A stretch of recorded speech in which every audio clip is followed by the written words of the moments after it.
be done again.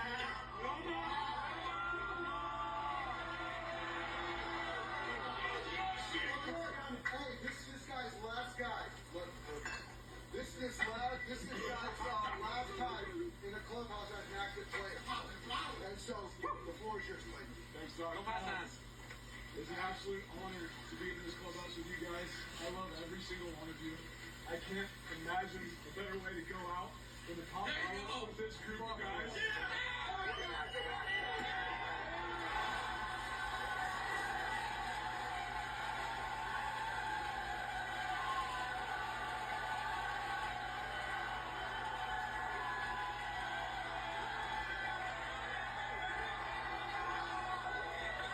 What an awesome moment in the Dodgers clubhouse in Toronto. Dave Roberts giving the floor to Clayton Kershaw to address his teammates one final time before opening up the champagne celebration. Nomar, that was a fitting way for Clayton Kershaw to be able to start this party in Toronto. You know, these guys, when Clayton Kershaw announced he was going to retire, they were like, well, we got to win it for Kershaw. And, you know, because what they think of Kershaw and what we all think of Clayton Kershaw. But I think there were so many other things that just motivated these guys.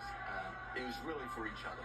You know, Clayton Kershaw, obviously you want him to go out with an unbelievable career, to go out on top the way they did. But I think there was so many other things, too, that really motivated these guys throughout the entire season to get to this point, even toward the end. You know, I know they're all thinking of Alex Vesia as well. Absolutely. Alex Vesia is thought, and their thoughts and prayers are still with him and his family. And I'll tell you, I also, you know, we didn't mention about what the Blue Jays did. You know, what the Blue Jays did yesterday also needs to be applauded and commended because, you know, in baseball, we used to call it a brotherhood. It's no longer a brotherhood. It's a kinship because it's no longer just males. It's males and females that are all out there that are participating in this beautiful sport. And they recognize that there are things bigger than the game, and what they did to honor him, putting that 51. So I think there's so many things, there's so many emotions that go into this, and finally expressed here. They're thinking of them, and now's the time to kind of celebrate everything that went into this ultimate victory.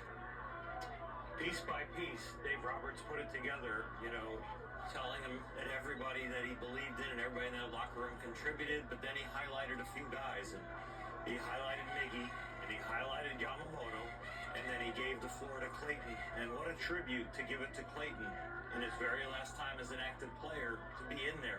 But what that speech does, too, is that begins his legacy. And his march to the Hall of Fame as a first ballot, his statue at Dodger Stadium, three-time world champ that has set an example like the generations prior when Sandy Koufax and Don Drysdale were setting